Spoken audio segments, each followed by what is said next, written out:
Well, thank you for coming once again. I forgot to pass these out. Let me do it right now.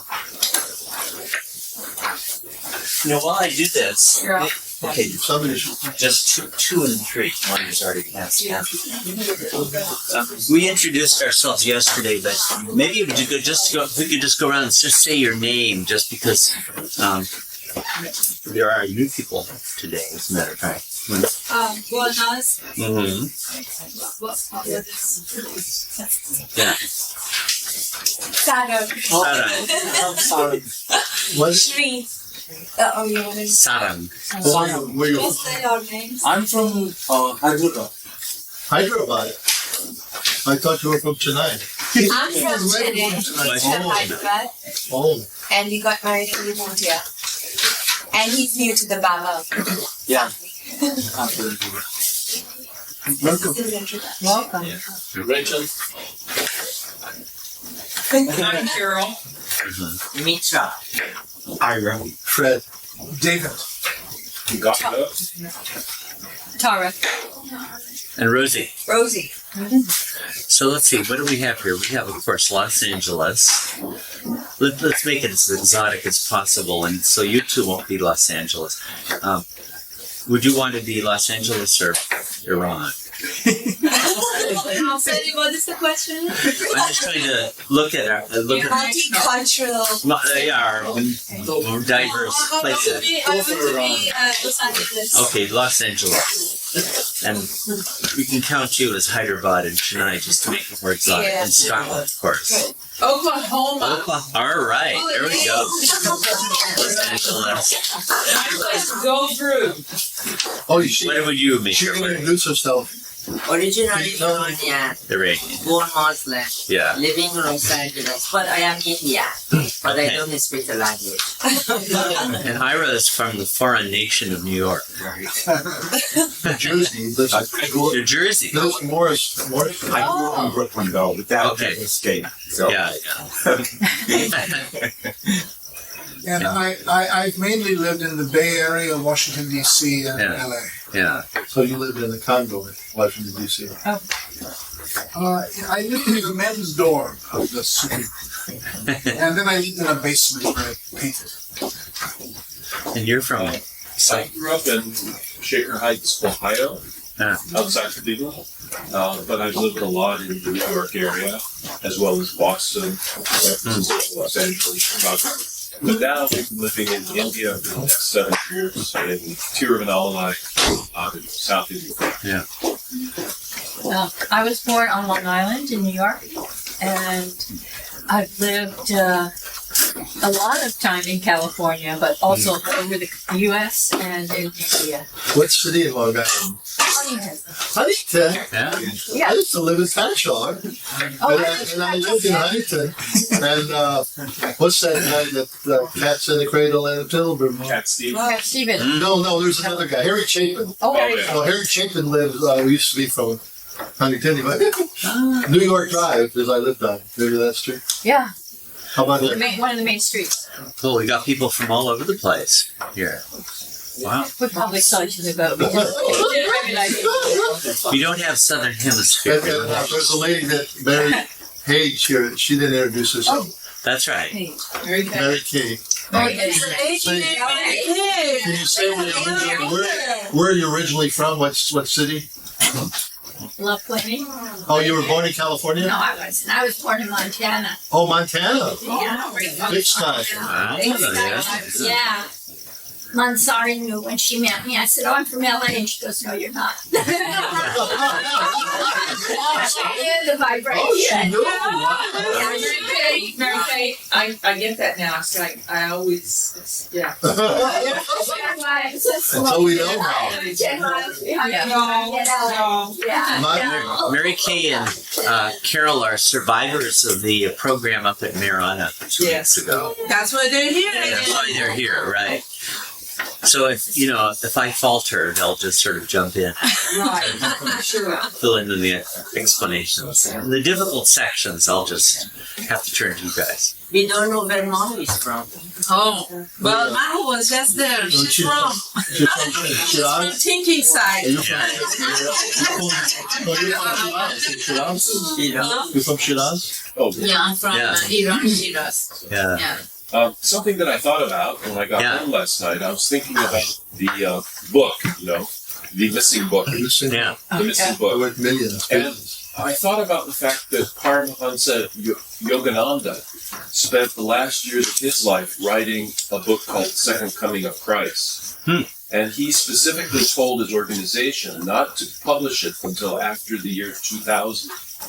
So that book was not published. Is it published now? Yeah, it is. Huh. But he specifically said, don't release this to the world until after 2000. Have you heard anything, or do you have a feeling as to maybe that happened with Marival's book? I have The no world idea. wasn't ready for it yet? Yeah, I have no idea. You have no idea. Have they put really investigation of like a trail to find out? I mean, really go into it? Who was the last person known to have it? Well, didn't you say yesterday, Eric said that the matter is taken care of or something? Or Baba told Erich that, something to that effect, when Erich asked. Yeah, I don't know, there's been various people have searched. I think Alaba looked at one time, and Searching for it. it would be nice if somebody would write up a full history of everything known about the book. It would be nice to have all that information in one place, which I don't know that it is. Like Because what Baba said about it, what's supposed to be in it, who had it last. I think Ramju Abdullah might have been the last one who was known to have had it. And I thought maybe he brought it back to Baba, but that's not 100% for sure. But it's funny how infinite intelligence was found in a dusty, closet? Yeah, go down. Yeah. And so possibly, maybe the book is somewhere that they've never, they probably torn everything apart. Well, yeah, no, I don't. I would be. I don't think it's going to be at Mirazad or in the archives or anything like. I guess you never know, but it doesn't seem at all likely. Probably Baba gave it to someone and gave them orders. I mean, Gandhi's seen it. Gandhi has seen it. he saw a couple pages. Yeah, Gandhi saw a couple pages, and Adi Kirani also. Baba showed him a page or two or something, and he didn't remember what was in it. So, yeah, it's one of those. I mean, I'd love to see what's in it. The question keeps coming up in connection with infinite intelligence, and I really think that the best thing to say is we don't know. Yeah. It's really hard to sort of leave it at that, but what can we possibly say when we don't know what's in it? But it's right from this period. Right? Exactly.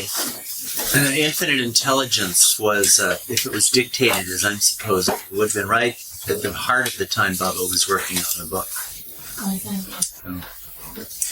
Well, last time we had started in on talking about some of the cosmic architecture and some of the cosmological principles. So I wanted to resume with that.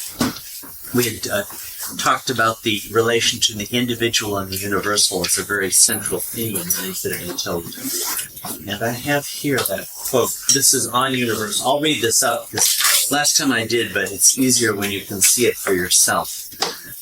This is just from a Stanford Encyclopedia on Philosophy on the question of universals in philosophy. Depending on which of these items, universal features of singular things, their universal concepts or their universal names, they regard it as the primary, really existing universals. It is customary to classify medieval authors as being realists, conceptualists, or nominalists, respectively. The realists are supposed to be those who assert the existence of real universals in and or before particular things. The universal exists before or even without individual instances of it. The universal is real. The conceptualists, those who allow universals only or primarily as concepts of the mind. That is to say, a universal doesn't exist without individual things, but it does exist as a mental concept. Whereas nominalists would be those who acknowledge only or primarily universal words. There's no such thing as a universal, there's just a name that we have. And the actual things are just individual objects with no I know, this you're getting hit by this. We got into all of this. Well, the reason for bringing this up is that Baba appears very clearly to affirm that universals do exist. They are we'll see later, associated with Ishwar, greater preserver, destroyer. So that aspect of the universal interacting with the individual is a fundamental part of reality too. That is like, I'm a human being. Well, apparently there's a universal human form, that's actually there. And the individual exists in a relation of a drop to the ocean. There's a, like the universal, animal form. Such a thing really exists, apparently. And the universal animal form is not God. This isn't real, ultimately. It's not the reality. It's not the infinite ocean of God. So this dynamic is part of our reality too. We're individual instances of things that are universals. So there's actually quite a bit of references to this in Baba's literature. In another seminar, we go into that. But now I'm going to come to the third of these, which is the universes or spheres. And let's see, we don't have, has anyone here read Infinite Intelligence? I don't think we have anyone here. Oh, we have a couple who have, yeah. Well, when you read it, one of the issues you really need to deal with that can be quite confusing is that Baba uses the word subtle in a completely different way. And it's just a word. I mean, it's just that Baba used the word differently again. He uses the word subtle to mean the whole inner world of the 6 planes of consciousness. Right? And like God speaks in discourses, you're acquainted with the 3 spheres, right? What are the 3 spheres there? Gross, subtle, and mental. Gross, subtle, mental, yeah. And the subtle encompasses the 1st to 4th planes, or the 4th is kind of a threshold. And the mental sphere is the 5th and 6th planes. Well, in Infinite Intelligence, he uses subtle to refer to all of that, the whole 6 planes. So that's what the word means there. If you don't understand that, the book will really confuse you. But if you just realize it's a different use of that word. But then Baba does have a 3rd sphere, and he calls it the fine sphere.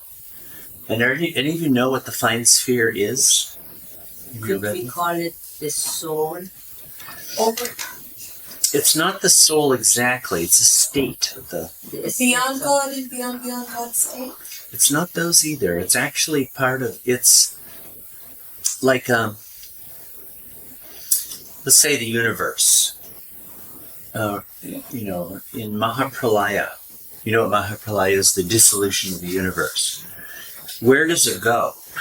Well, it reverts to latency. That's the fine state of the universe. When we go to sleep at night, where do our sanskaras go? It reverts to latency. In that, let me get this, actually it's right in here somewhere, I don't need to. That crossing lines of the thinking and the imagination. This one here again.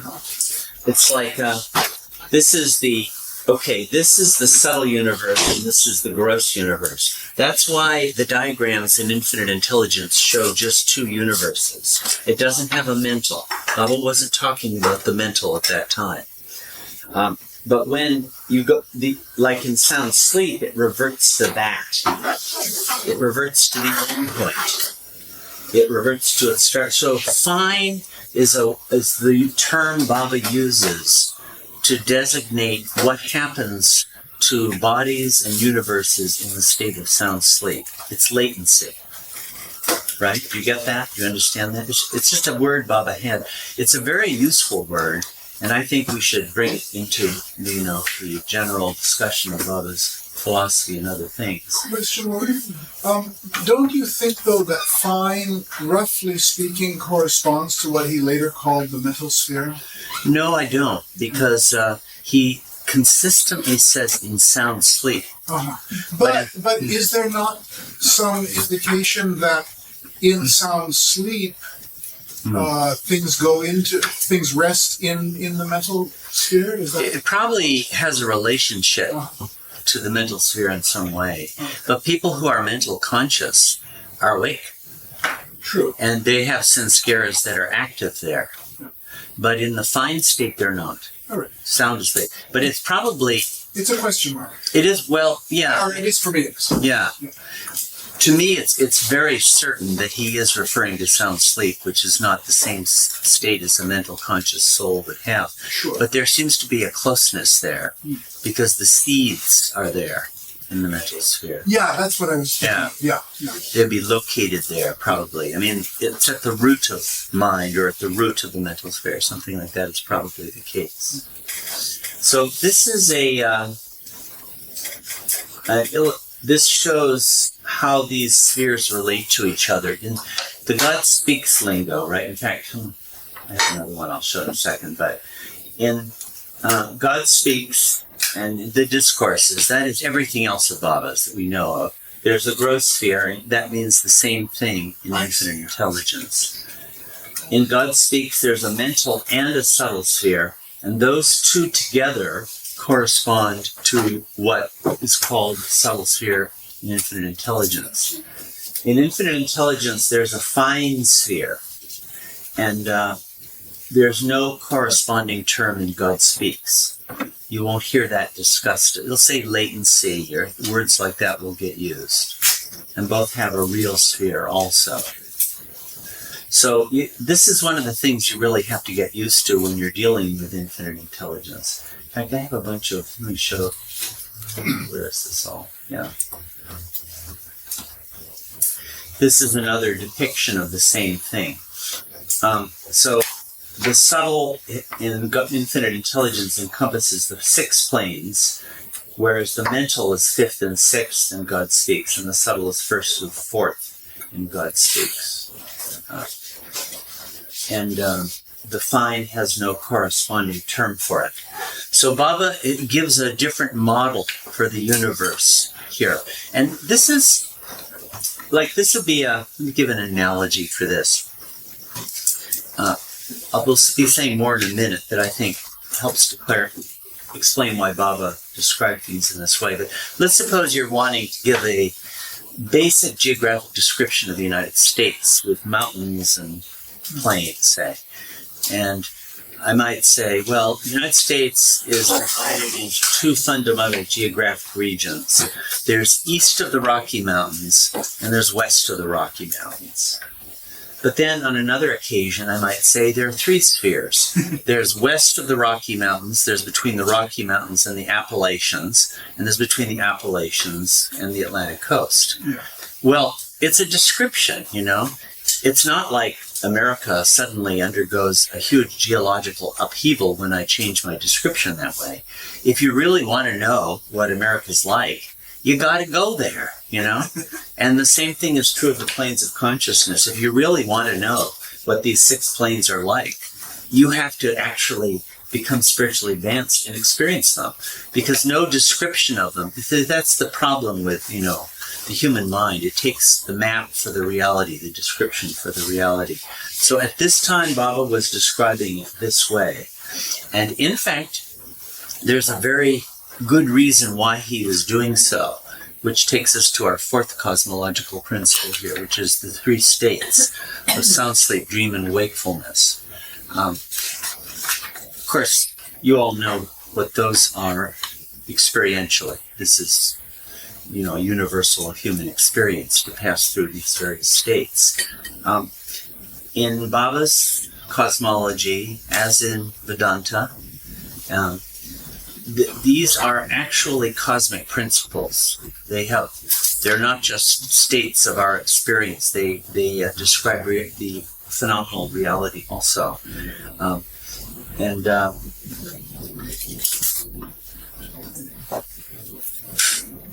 Okay, I'll try to explain this. There's a basic correspondence here between, here it is, these states of wakefulness and the spheres.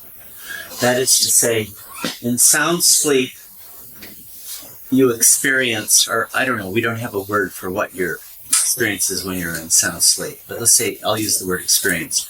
You're immersed in, or you experience the fine sphere. In Infinite Intelligence, Baba says, in dream you experience the subtle sphere, or the subtle universe. And in wakefulness you experience the gross universe, right? So these three spheres actually correspond to the waking states. And this turns out to be very important. Are you getting this? You getting this correlation? Yes. So we have a fundamental correspondence that gets developed enormously in the course of Infinite Intelligence. So the reason why this would suit, you see, Baba doesn't really have, what will I say? In God Speaks, these three spheres, the mental, subtle, and gross, I'll just anticipate what we'll be going to next week. These are rooted in the triune nature of God. In God Speaks and other places, Baba said God has a triune, has three natures, knowledge, power, and bliss. And those are the foundation for the mental, for the subtle, and for the gross. Okay, we'll talk a lot more about this next week. Are you acquainted with this, or is this new stuff? Yeah. Knowledge, power, bliss? Yes. So, in God Speaks, this is really the relationship that Baba wanted to develop between knowledge and the mental, power and the subtle, bliss and the gross. When you get to chapter 8, he talks about that a lot. But in Infinite Intelligence, Baba doesn't have anything to say about knowledge, power, and bliss. He did in Tiffin lectures, given at about the same time. But what he really does have a lot to say about is the waking state, sound sleep, dream, and wakefulness. So his description of the universe is fine, subtle, and gross, these three, because this is the model that is useful in describing the cycle of wakefulness and going to sleep. Any questions about this? Yeah. Yeah, I'm just trying to correspond the dream state and infinite intelligence with dream state and God Speaks. Do we talk about dream state, just the word in God Speaks? Yeah, we do. Yeah, there's a lot there. Okay, so then I think maybe the order that should be the reverse, from God Speaks to infinite intelligence somehow, because we do have a dream state in God Speaks. Well, I mean, the reason I'm going this way is because we're, infinite intelligence is our topic you're right. here. Yeah. No, I'm just trying to make the correlation. No, But this really helps. Thank you. Well, no, these need to be correlated to really, if you want to bring infinite intelligence into a relationship with God Speaks. Yes. Now, here's a reason why these three states are cosmologically fundamental. You know the divine theme, right? What is the divine theme? This is too much snow. Anyone? Because onion is body. I'm sorry. He's cutting the onion. Onion is It's a show, but I'll go to the other room. Sorry. because they're making me. Or I'll do Oh, you vegetables. must be too much yin. If you get the yin yang, you're more yin than yang. I do. Yes, you're more acid than alkaline. You need alkaline. But we can't solve that right now. So Yes. Yeah. yeah. You know what? Maybe I can go to a far corner of the room. I don't know. Yeah, maybe in that right in that table corner over there. there. Bring down low. Let me try that. Or you can come right up here. I don't like. So the one thing, Yeah. So- Onion. See. whatever a I'll soul sit outside and consciousness is, when they're in sound sleep, Yeah. they're close to the goal. Now, They are. In other words, a person could be totally illiterate as far as knowledge goes, but he sleeps like a baby. Yeah, that's And in right. sound sleep, he is as close to being in that state to where you're experiencing awake sound sleep, which of course Right. is realization. But the idea of it is so it's amazing. So every time somebody puts their head down on the pillow and Yeah. has a good night's sleep, they're in that place, defined place. Huh? In fact, what happens in that state is that, coming back to this figure, everything, the entire universe reverts to the own point. And the thinking is in its original unvibrating state, which is identical to realization, but for the one missing element, as you said, you're not awake. That's the only thing that separates that state from God realization. But what happens to the body, what happens to your sanskaras, and what happens to the universe in sound sleep is it reverts to fine state. And fine is really an excellent word for this. We've got to resurrect this word. Baba's talk about Baba's metaphysics or theosophy, because you can see it's related. Fine is related to finite, right? Fine means infinitely finite. That is this point. It's there. Or we could say it's there if you want. It's on the own point. And in the original state, there is an ocean of reality. And the nothing, or the imagination, is a single point. And as we said yesterday, a point has no dimensions.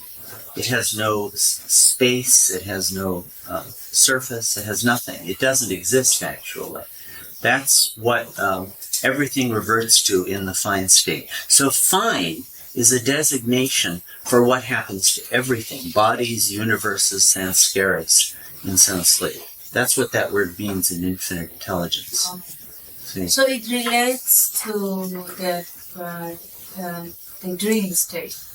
I'm sorry, not dream state. Sound sleep. Sound sleep. So sanskaras are dormant. Dormancy would be another word In for other it. words, in that state, you could have unbelievable billions to work out, but if you could get that sleep, it doesn't happen till you wake up again. Yeah, I think in God Speaks uses the word dormant from time to time as a term for this too. Now, the whole journey of the divine theme, is the story of the journey of the soul, right? I don't know, Sana, if you know about the divine theme, but it's Baba gave an account of the journey of the soul. The soul originates as God, in God and as God, and with the whim of God, who am I? Creation occurs. And then the soul goes through the evolution of consciousness from stone through metal, through plant, through worm, fish, bird, animal, to human form. Then consciousness is wide awake, complete, infinite thinking in terms of our book here. And then eventually, after millions of lifetimes in human form, you go through the involutionary journey where you return to God. And it ends with the realization, I am God. The original question, who am I, is answered with I am God. That's the divine theme. Well, the whole divine theme can be characterized in terms of these states. That is, you originate in sound sleep, in the original beyond state. Before creation begins, God is sound asleep. After the whim occurs, who am I? Throughout the entire evolutionary journey, from stone to monkey, you're dreaming. Baba, it's subconsciousness, and it's a kind of a dream. Baba says this in God Speaks. When you get to human form, you're wide awake. There's nothing more that's why Baba says infinite thinking. That's his term in infinite intelligence for wide awake or full consciousness. You don't need any more consciousness. The problem isn't that you lack consciousness. The problem is what you're conscious of. Mm-hmm. And according to infinite intelligence, what are we conscious of? What are we thinking in infinite intelligence speak? So the imagination. The imagination. We're thinking the imagination. So the dream state, our regular dream state now, is actually a taste of the subtle experience, because in dreams you can leap over tall buildings Right. and do everything else. But Right. actually, if you're on the planes, you're experiencing the dream state in reality. Right. So the energy that is there, you can use it as you please. That's right. In fact, Baba says in Infinite Intelligence many, many times that when you're on the planes of consciousness, you're dreaming in full wakefulness. Wow. That's the difference. It's a dream state, but now you're awake. And when you realize God, you're sound asleep in full wakefulness. So the whole journey of the soul can be characterized in terms of these three things: sound, sleep, dream, and wakefulness. You see that? You get that? Right. So actually, like when you go back through the involutionary journey, it's like you experience the fine universe in full wakefulness. So these are tremendously powerful terms, actually, all of this. Let me show you another. Are you getting this? Are you following all this, all these correlations? I mean, they're very basic, but they're the whole journey of the soul, the whole game of creation is at its root unbelievably simple. But it's unbelievably difficult to become that simple. That's the problem. You just need to be wide awake while you're sound asleep. That's all you need to do. That's it. You're kidding. And it takes, 500 million births and deaths to learn to do that. But that's all that it takes. And to get on the planes of consciousness, what all that really means is dreaming in full wakefulness. That's what that state actually is. So this cosmic, you see, these three states, there's really a lot to them. There's a lot more than contemporary culture and science would realize that. Baba has let me just show you a hand in Baba's own handwriting. Just to bring this into picture.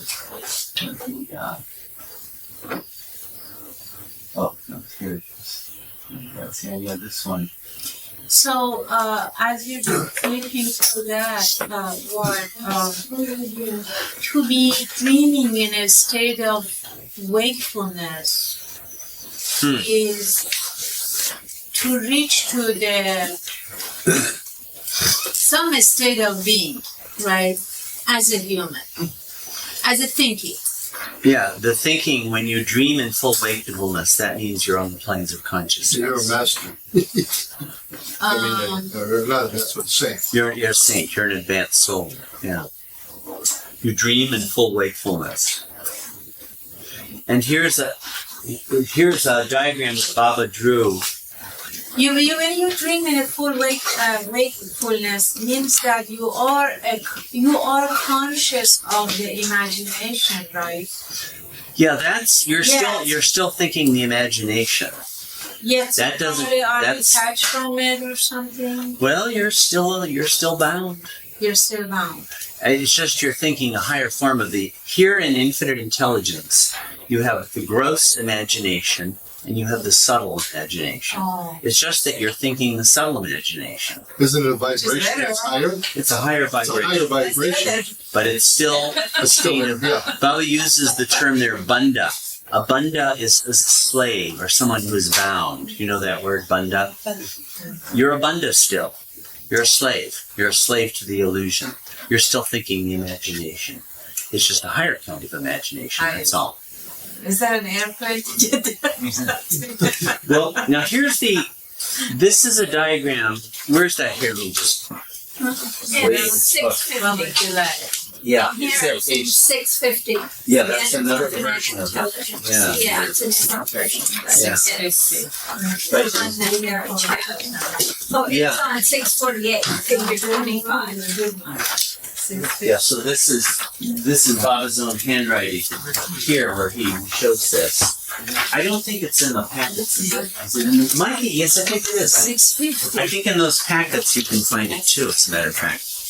The Xerox packets for any of you who have Yeah, there you go. the Ingot hand.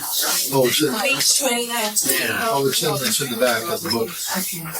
Yeah, you'll see Bob's page 29. 648. Yeah, here it is. It's this page and this. Oh, it's in the packet. Yeah, that everybody got.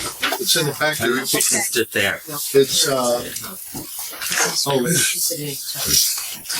not listed. Oh, it's after, you go to the last 12, it says 29. Yeah, this is Baba's hand. Page 29 is up there. I don't Okay, I'll see what you're doing. know. Now, this is a chart that reappears in Baba's literature again and again and again in many different forms. So here we have. Someone, can you read this? What this says? False. False. Ordinary.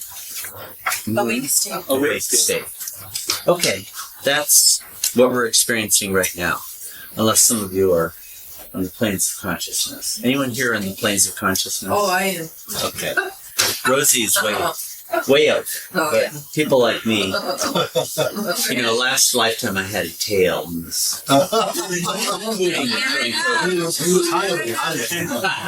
Those were the days. How about this? Can you just someone read that out? Ordinary False. dream. Ordinary dream. Okay. Why are these false? Still an illusion. You're thinking imagination. You're thinking imagination. Baba's term for false thinking, his definition of false thinking in infinite intelligence is thinking the imagination. Now, in that, thinking is real, right? But it's the imagination that is completely illusory. But the creation of the imagination itself, from nothing, from that finite point into the infinite universe, that is not false thinking. What is false thinking is when the thinking thinks it, right? When the thinking identifies with, when the thinking experiences that false universe. Baba uses the word false to refer to that. Okay? Do you get that? The idea? It's thinking the imagination that is false. The creation of the imagination, that's not false. Why not? Because it never happened. It does not exist. That's the point that we keep coming back to. The universe really and truly does not exist. The only thing that is false in this picture is us thinking that it does exist.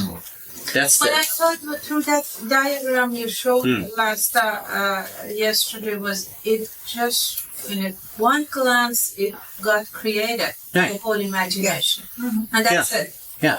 Okay. And that in itself is not falseness because it never happened. Okay.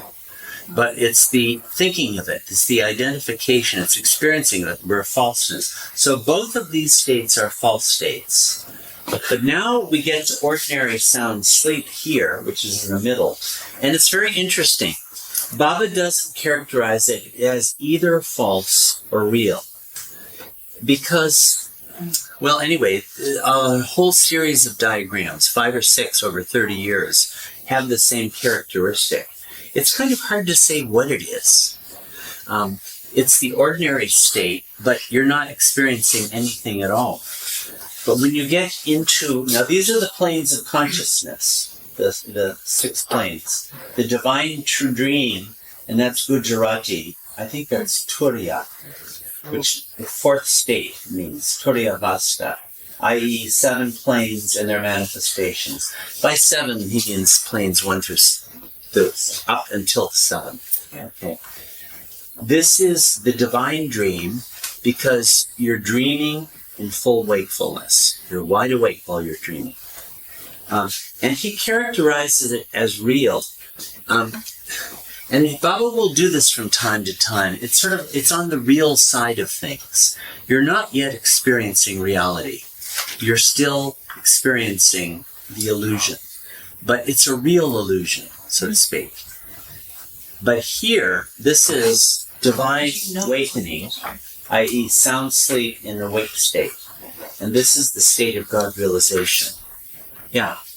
Are you aware that you are realizing the false? In which of these states? 4 1 and 2. No, 4 times. 1 and 2 you're not. Are you aware of the falseness? Falseness of the false. Yeah. You know, we'd really need to ask someone who's in those states. I should think people in that state would be much more aware of it than we would. But you're still drunk. You're still deluded by it. You should ask the Svengyar. See what he says. He knows the distinction, that's all it is. I would think it one thing is that if you go into a trance state, that you get into a suspended state of being in which you're not actually thinking as such. Thinking at all. Yeah. But it's Samadhi is close like to, that. Yeah, it's close to actually sleeping. Yes, yes. It's a kind of a wakeful sleeping. Baba has said it not in Infinite Intelligence, but in some of these Tiffin lectures. He explains that in those samadhi trance states, the mind is stopped completely, but intellect and egoism are still active and alive. So you're not realized yet. But so we see here how those three states generate 5. You see that? And this is a very pervasive theme in the course of, if we're studying God Speaks, I would really, in fact, let me just show you a chart from God Speaks where you can see the same pattern. Here we are. Can you pray? Let's look, coming from here, okay, realm of illusion. Can you read this? As I said, it's small. Atma's ordinary awake state. Atma fully false conscious. Soul's everyday gross consciousness. That's the ordinary awake state, right? So then what is this? Of those 5 states we saw. This would be 1 in our previous list. Which one would that be? Dream. Yeah. And what kind of dream? A false dream. Yeah, false ordinary dream. The kind of dream that those of us who aren't on the planes of consciousness would have at night. Okay. So that's state 2. Ordinary dream state. So, yeah, okay. Realm of illusion. Now, this is not characterized as either the realm of illusion or realm of spiritual phenomena. That sound sleep state is kind of neither this nor that. This is the Atma's unconscious sound sleep state. Now here, this would be 3 in the diagram that Baba drew in his own hand. This would be 4, the divine dream state. Soul experiencing subtle and mental planes. Semi-real consciousness. This is dreaming in full wakefulness, according to the chart that Baba drew before. And this one is state 5, wakeful sound sleep, God's conscious unitive state. Atma fully and really conscious. It doesn't say here wakefulness and sound sleep, but that's clearly what it corresponds to in the diagram that we saw before. And in Infinite Intelligence in the book, what page is that? It was Mary Kate, the page you found before Eric was saying. Is that it? This on the 650. Page 650. 650? Yeah. Well, 650 doesn't have much. You mean 648? 648. 648. Which one is You call it 648. simulation. Yeah. But see, the interesting thing about 650, It's very simple. yeah, it's very simple. The reason I wanted to draw attention to that, maybe I have it here. Oh yeah, it's front side of a telegram. Yeah, this is the interesting thing. But he can. Let's see. Yes, What? That's page 650. Put it here so everybody can see it. Oops. So there. Yeah. I'll extend it a little bit here.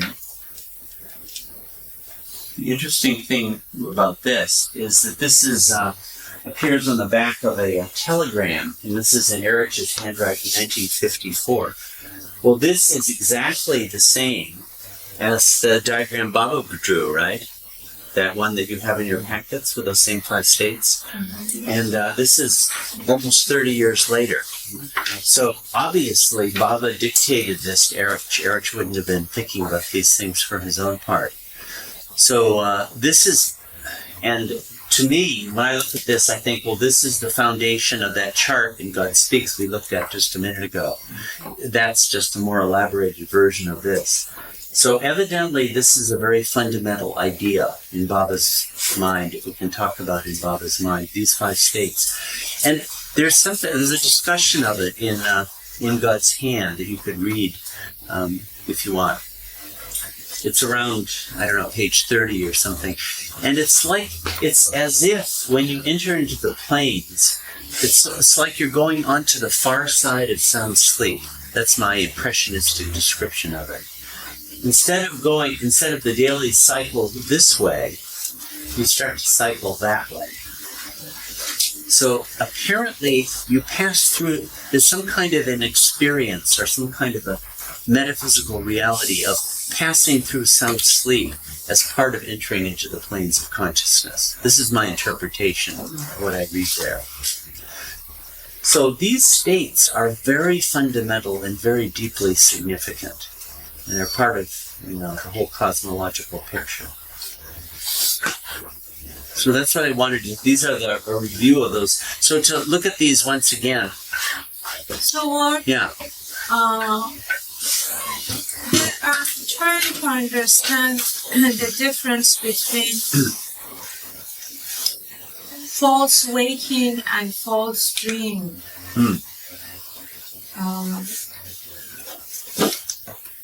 So in false dream, which is that ordinary dream state, Right. you are conscious. Well, you're semi-conscious. You're semi-conscious of the subtle sphere, Baba says. Subtle sphere. Yeah. Again, we have this correspondence. Wakefulness has a correspondence with the gross. Dream has a correspondence with the subtle. And sound sleep has a correspondence with the fine. Okay. You see how useful these terms are, why Baba would have used them, gross, subtle, and fine? It's because of this relationship between these 3 states. That's really what Baba wanted to talk about in Infinite Intelligence. Those 3 states, a major theme of his. So he didn't bring up the distinction between the subtle and the mental. That would confuse things. And Baba was never again able to discuss this quite so clearly. Because in God Speaks, Baba doesn't really explain the systematic relation between these 3 states, sound sleep, dream, wakefulness, and fine, subtle growth. He doesn't. It would have taken a lot more elaboration and explanation. So this is a real basic thing that Infinite Intelligence has to bring to the picture. Let me pull up this diagram. I don't know if you're finding this difficult or not. It sort of takes getting used to these ideas. So again, this is the whole picture. You see, in God Speaks, knowledge, power, bliss is really Baba's focus. And thus, the spheres are the mental, the subtle, and the gross. But in Infinite Intelligence, it's these 3 wakeful states that he keeps returning to. And the corresponding spheres are the fine, the subtle, and the gross. You know, Ward, what I always feel, like in God Speaks, it's sort of like, it's a big picture. Yeah. Like when Baba speaks, the mental world which is not subtle or gross, which takes up infinity. Yeah. The subtle is all the energy that exists in the entire universe, and the gross is all material things. Yeah. The planets, the stars, and so forth. Doesn't God Speaks more or less describe that, and then Infinite Intelligence is like an individual, like the microcosm, the macrocosm. Yeah. It's just your world is being interpreted. Like, because in the Nothing and Everything, they talk about the planes and then the 7 heavens, which you probably don't want to get into because that's for the guys on the planes experiencing the other illusion of the planes. Baba's talks to the boys explain all of that. Yeah. Could you explain why gross sphere in the divine nature is bliss and why subtle power is its power? Yeah. I mean, for me, I thought the gross sphere would mean power. Yeah. That's a topic. Why don't we go into that this afternoon? And next week, are you going to be here next week? Because we'll really go into it then, where we get into the three paths. But I'll just say that God Speaks does make it quite clear that our three bodies, the mental body, the subtle body, and the gross body, are the finite shadows of the divine natures of knowledge, power, and bliss. And it would make sense the mental body, the mind, would be a shadow of knowledge, right? That intuitively makes sense. And the subtle body is the body of prana, energy. You can do miracles in the subtle planes. All of that manifests in a state. The most difficult one is bliss. But we'll come on more to that even later on in this session or early this afternoon. It's really the gross plane. You see, these divine natures, when they come into the domain of duality, become the opposites. That is to say, knowledge becomes knowledge and ignorance. Right. Power becomes power and powerlessness. And bliss becomes happiness and misery. Right? Now, isn't the gross plane that? Yeah. Right? It's the greatest typification of it. Well, remember once Bob described in some discourse or talk that money is the power of the gross plane, and energy is the power of the subtle plane, and of course, mental cognizance is the power of the mental plane. Yeah. So if you have money, man, you got gross power. Right. It's like power manifesting gross. Can lead to the. But if I were to think of what is like happiness and misery, of course those exist on all the planes. But it's sort of like the most direct emblem of them, in maybe it's just because I'm a gross conscious soul. Okay, would be things like eating, or excreting, or having sex, or having something damage done to my body. It's like the most immediate reflection of pleasure and pain is those things. So it's like the gross sphere typifies that attribute of bliss, what it becomes when it enters into duality. So but God Speaks goes into this a good bit, and there's one of the Tiffin lectures really goes into it. This is God Speaks theme, or one of its great themes. It's not, infinite intelligence doesn't go into this at all. Doesn't even mention knowledge, power, bliss. And Baba was talking about it at that time, in 26, 27, but not in this book. Because this is the relationship he wanted to talk about. These states and their correlation with the universes and the bodies, the gross, subtle, and fine bodies. And like you said, there's no mention of love. Because bliss, power, infinite knowledge, power, and bliss. Yeah, love is not one of the natures of God. These are the three natures of God. Baba uses that term in kind of a technical sense, as a matter of fact. And those are the natures of God in the imagination. What's that? In the imagination. What? The knowledge, power, and bliss. The nature of God. The nature of God. They're actually the nature of God is God. But when they manifest in the imagination, when their shadows appear in the imagination, then they become the mental, the subtle, and the gross. So these principles are really, really powerful ones. So yeah. Could you explain what happens when we to the sanskaras when we sleep? They revert to latency. So does it get reduced with it? They get reduced to nothing. Nothing. That is a point. You see how a point is nothing? Does everybody understand that?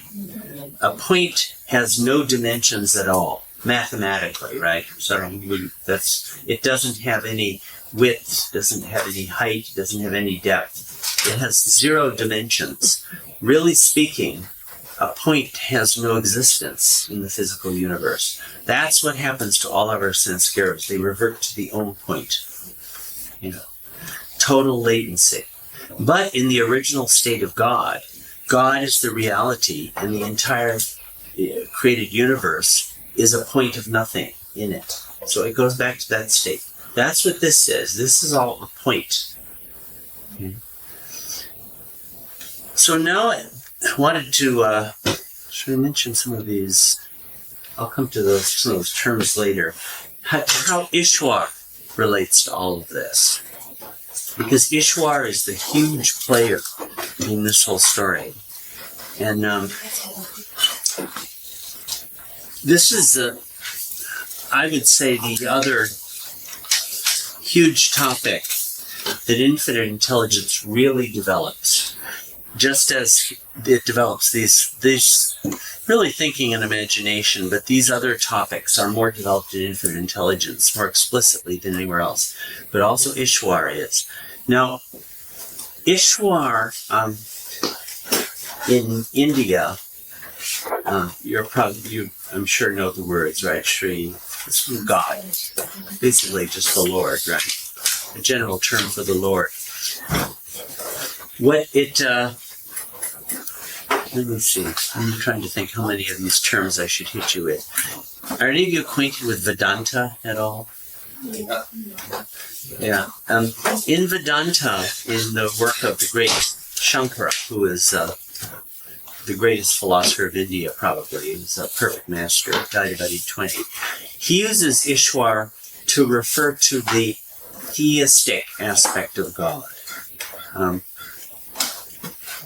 I'll try to explain a little bit of this, because this comes up a lot in infinite intelligence. It gives us the terms Nirgun and Sagun. Can you see those words? Nirgun and Sagun. Good deeds and bad deeds. Or gun means attributes, the quality or an attribute. So Nirgun means without qualities or attributes, and Sagun means with qualities or attributes. Okay? Now, what this is referring to is another fundamental theme in theosophy and theology. God can be, you can talk about God as having no attributes at all, or you can talk about God as having attributes. Now, God without attributes is unimaginable, is unapproachable. It's that infinite ocean that doesn't have color, it doesn't have shape, it doesn't have name. God beyond. I don't even know, but it's not necessarily sound asleep. It might be a wakeful state. It's actually the 8th state of God. That's what you experience in the 8th state of God, of the 10 states of God, without form and without attributes. So, like in that state, God doesn't have mercy. God is not the merciful one. God is there. 99 names, Allah in Islam. Those names most of those would not pertain to God without attributes. It's an infinite ocean in which there is no scope or space for creation at all, right? Now, that aspect of God is completely unapproachable to us. We have no way of thinking about it either. But God with attributes, that's the Sagun aspect of God with attributes. That's the aspect of God that shows its face to creation. Like you'd say the merciful one, or in Islam, the avenger. There's one of the names of God means that, or the one who is the Lord, the one who is the bestower, all these sorts of qualities. Those would be God with attributes. Now, when we come to the whole Ishwar, that is God with attributes. That's God as existing in relation to us, as imaginable by us, as approachable by us. So that's a very, this distinction is going to come up again next week when we talk about the divine theme and other things like that. So the word Ishwar is often used that way in India, in Vedanta and other schools of philosophy. I'm bringing that up because that is actually getting close to how Baba characterizes Ishwar. In infinite intelligence, Ishwar is God as creator, preserver, destroyer. these three comprise what God speaks characterizes as the third state of God. Let me show you this.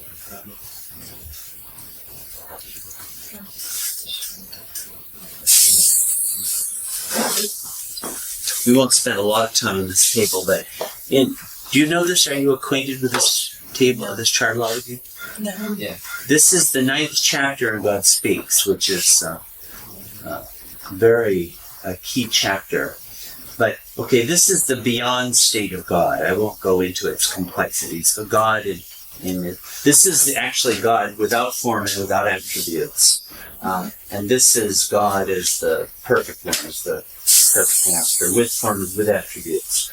This is the creator, preserver, destroyer aspect of God.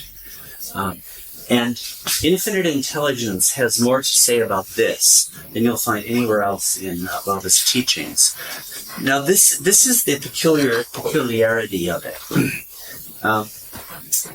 In this state, God creates, preserves, and destroys everything. But the strange thing is that Ishwar does not know that he's God. He doesn't experience the I am God state.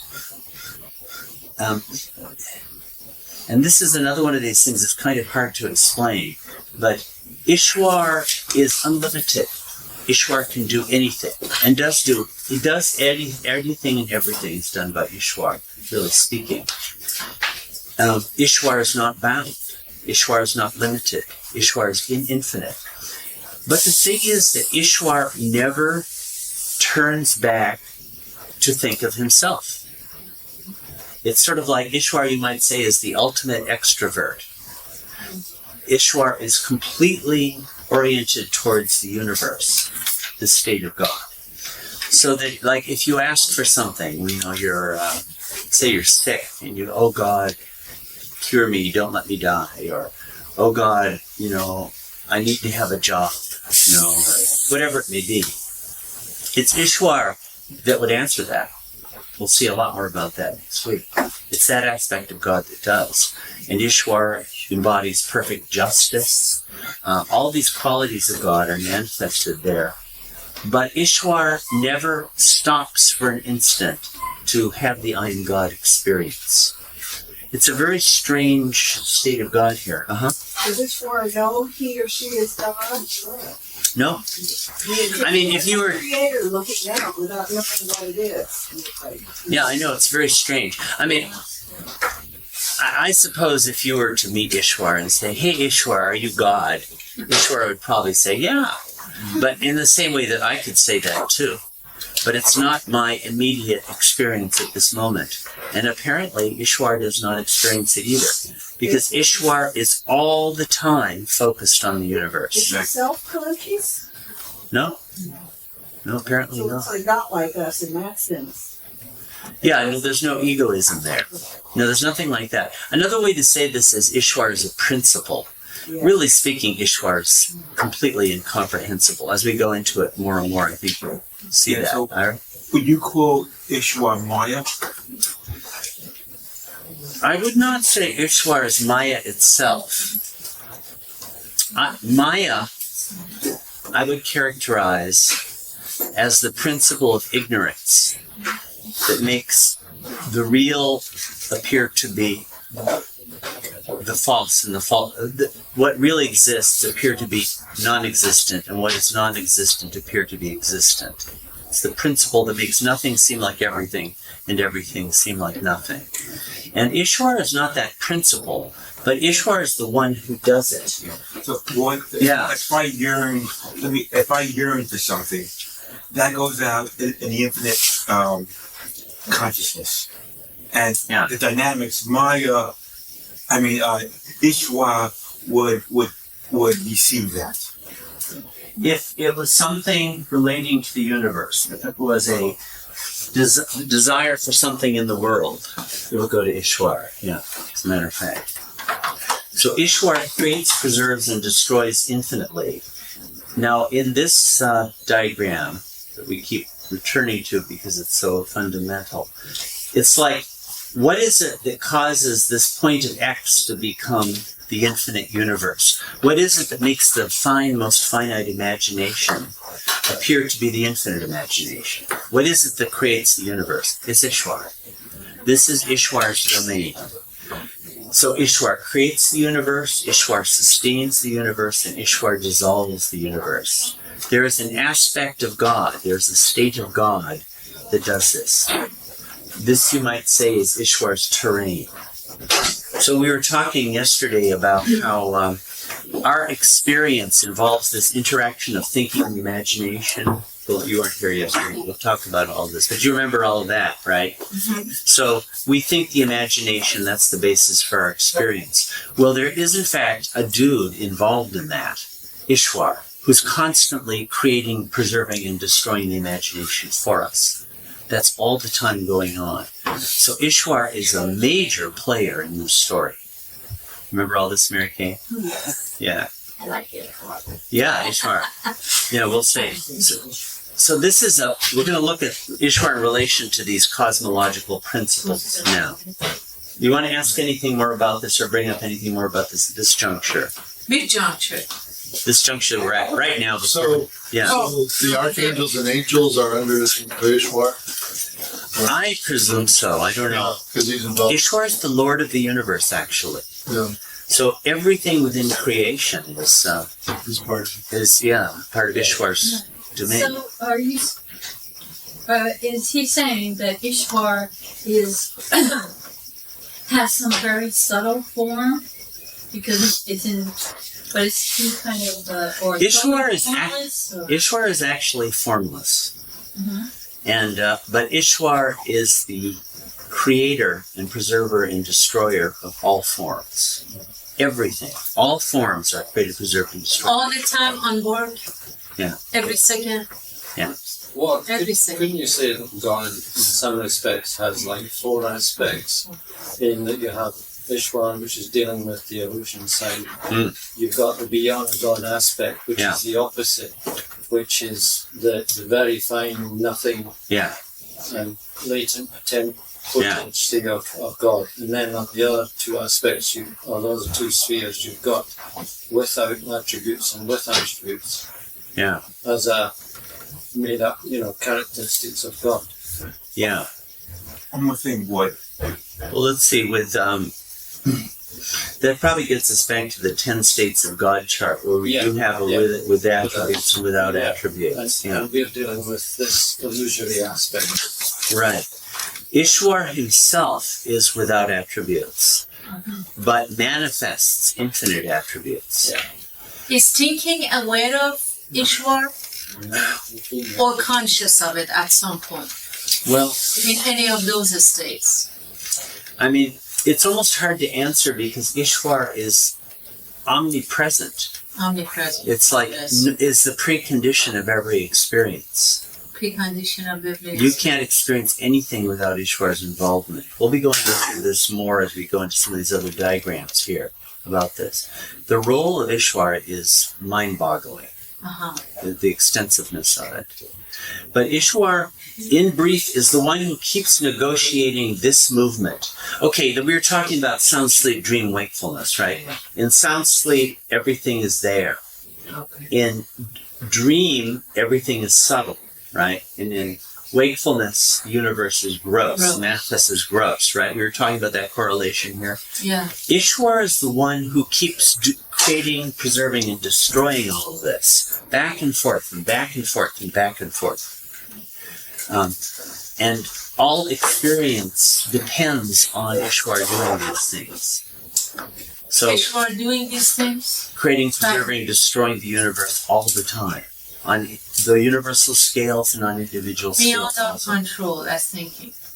Yeah, well, but we experience it. Ishwar is the precondition of thinking, of false thinking. Is the precondition of false thinking.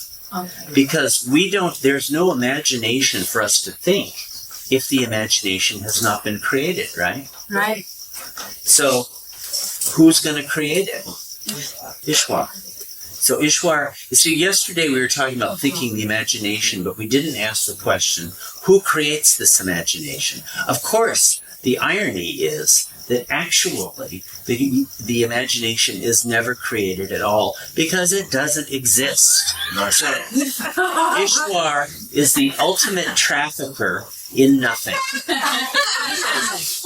got so much time to that, you know? Yeah, but Ishwar is constantly making nothing look like everything and everything look like nothing.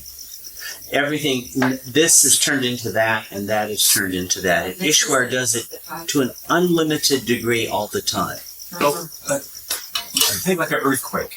Yeah. That's Ishwar.